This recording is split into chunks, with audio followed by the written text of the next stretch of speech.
In mathematics, there are rules in solving a particular problem. So today we're going to be looking at order of operations. Please, if you're new to this channel, kindly subscribe, follow us so that each time we upload videos, you will be the first to be notified. Let's go. Order of operation. We're going to be talking about Bodmas or pendants. So let's kindly look at the meaning of Bodmas. Bodmas is an acronym that we use to represent the order by which we solve mathematical problems. We have B, the brackets. We have O, order. This order represents maybe the power or square root. We have the D, division. We have multiplication. We have addition. And we have the subtraction. Then this is Pemdas. This is parenthesis for P, E, exponents, M, multiplication, D, division, A, addition, and X, subtraction. These two are the same.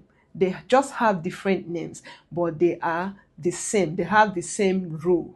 Okay, let's look at the rules in Bodmas.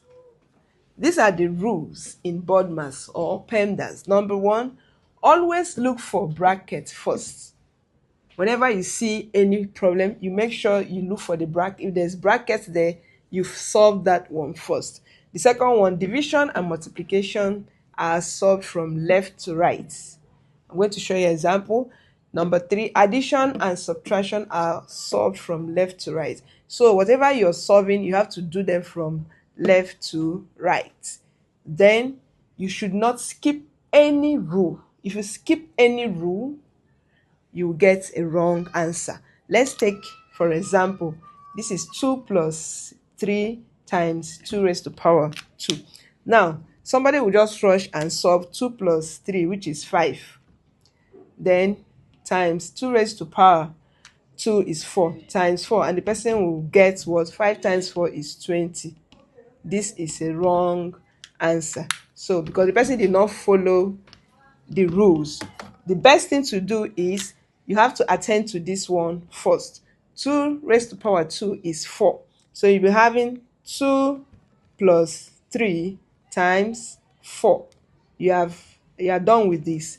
Now the next one you do is multiplication, because after brackets, other exponents, we have division, now have multiplication. So you have to multiply. 2 plus 3 times 4 is 12. So you have 12. So 2 plus 12 will now give you 14. This is the correct answer.